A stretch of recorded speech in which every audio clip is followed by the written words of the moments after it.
একটা ভুলের কারণে এই যে তুমি হিংসা করেছো, একটু হিংসা করেছো, একটু এই হিংসা করার কারণে তুমি একটা কাজ করেছো। কি কাজ করেছো? তুমি এক জায়গাতে 100 লিটার 1 কুইন্টাল দুধ নিয়ে এসছো, আর ওই সাদা দুধে যদি একটা নাপাক পানি যদি পড়ে যায়, এক ফোঁটা পেচ্ছাপ যদি পড়ে যায়, এক ফোঁটা যদি গরুর যদি পেচ্ছাপ যদি পড়ে যায়, ছাগলের পেচ্ছাপ যদি পড়ে যায়, মানুষের পেচ্ছাপ যদি পড়ে যায়, যেমন দুধটা নষ্ট হয়ে গেল, দুধটা বরবাদ হয়ে গেল।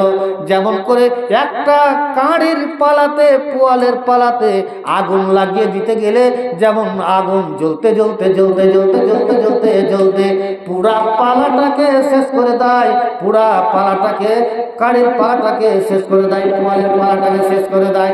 সেরকম আল্লাহ পাকের নবী বলছে, ওয়াল হাসাদা ফাইনাল হাসাদা ইয়াকুলুল হাসানাতু কামা তাকুলুন নার। তুমি কি করলে? যেমন ওই দুধখানি নষ্ট হয়ে গেল, এক ফোঁটা নাপাক পড়ার কারণে দুধখানি নষ্ট হয়ে গেল। তুমি সেরকম 40 বছর ধরে ইবাদত করেছো। আবারও বলছি, ভালো করে মন দিয়ে শোনো, তুমি 40 বছর ধরে ইবাদত করেছো, আর ইবাদত করতে করতে করতে করতে পালার সামান, পাহাড়ের সামান, পোয়ালের সামান তুমি নেকি করে ফেলে নিয়েছো।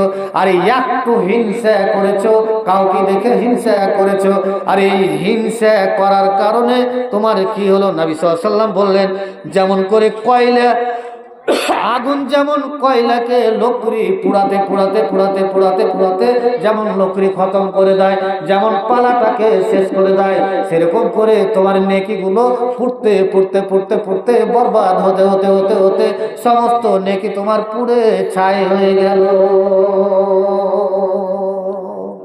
সমস্ত কিছু ছাই হয়ে গেল একটু হিংসা করার কারণে। 1 কুইন্টাল দুধ 1 ফোঁটা নাপাক পড়ার কারণে দুধখানি বেকার যেমন হয়ে গেল, সেরকম একটু হিংসা করার কারণে তোমার সমস্ত আমল বরবাদ হয়ে গেল। হিংসার আগুনে জ্বলো কেন তোমরা, কি তার পরিণাম জানা আছে ভাই?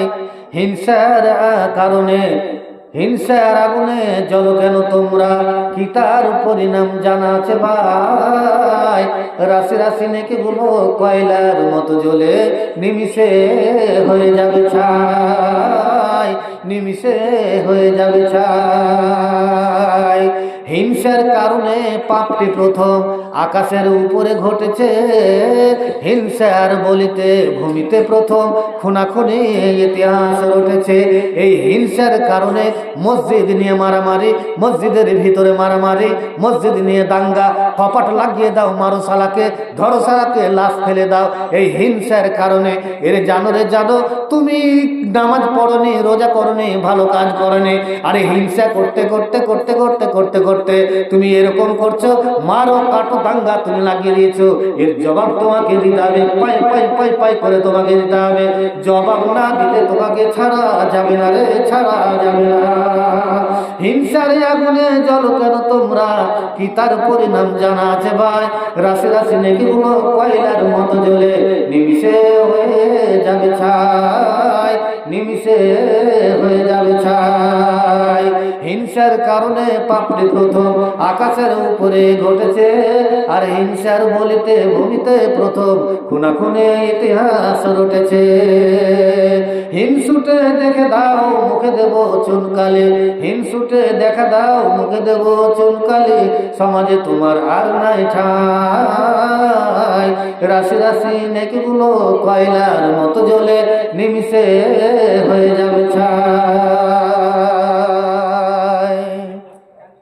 তবে আলোচনা করছিলাম 3টে বিষয় নিয়ে। কি? একটা হচ্ছে গীবত, একটা হচ্ছে মিথ্যা, একটা হচ্ছে হিংসা। আর গীবতের মধ্যে কয়টা পেলাম? একটা হচ্ছে পিছনে কথা বলা, একটা হচ্ছে গীবত করা, আর একটা হচ্ছে ধারণা করা। তবে এই সমস্ত কাজ যদি আমার ভিতরে থাকে, তবে কোথায় যেতে হবে? ওই লাল ঘরে আমাকে যেতে হবে। আমার জন্য আল্লাহ রাব্বুল আলামিন হসপিটাল তৈরি করে রেখেছেন, সেই হসপিটালে আমাকে যেতে হবে। আল্লাহ রাব্বুল আলামিনের কাছে দোয়া করি, আল্লাহ গো, এই রমজান মাসের ওয়াসিলায় আল্লাহ তুমি ভালো কাজ করার এবং সমস্ত ওয়াসিল এবং কাজ করার আল্লাহ আমরা জেনে বিরত থাকি, আল্লাহ সেই কাজ থেকে জেনে বিরত থাকি এবং ভালো কাজ জেনে করতে পারি, সেই আমল করার আল্লাহ তুমি তৌফিক দান করো।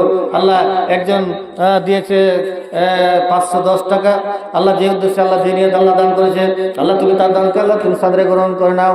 আল্লাহ মনের আশাকে আল্লাহ তুমি পূরণ করো ইয়া রাব্বুল আলামিন।